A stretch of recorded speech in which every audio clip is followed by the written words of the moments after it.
is too much for the club to take. It's shaking like an earthquake. Devastation from the sounds I'm making, and there's no escaping from the bass. It's shaking like an earthquake.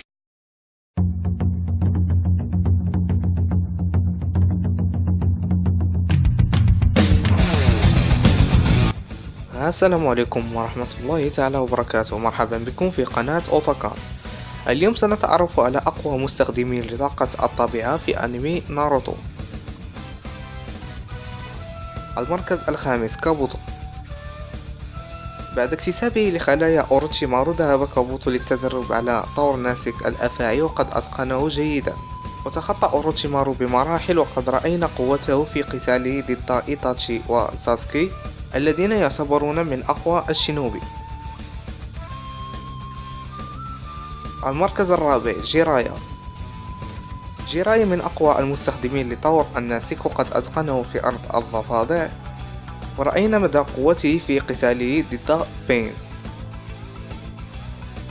المركز الثالث هاشيراما. قوة هاشيراما غنية عن التعريف، حيث يمتاز بأسلوب نادر جدا وهو أسلوب الخشب، وفي قتاله ضد مدارا الأخير تمكن من استدعاء تمثال الألف يد بفضل طاقة الناسك الخاصة به، وقد تمكن بفضله من مجاراة الكيوبي بدرع السوزانو. المركز الثاني ناروتو.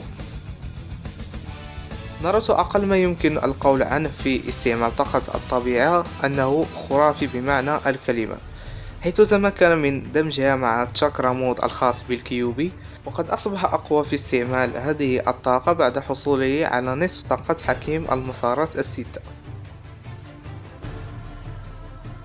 المركز الأول أوتسوتسوكي هاغورومو.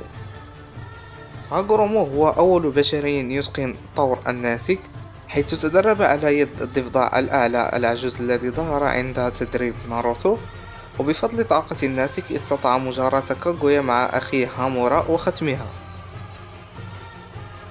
وهكذا نكون وصلنا لنهاية الفيديو. لا تنسوا اللايك والاشتراك. كان معكم أوتاكان، والسلام عليكم ورحمة الله تعالى وبركاته.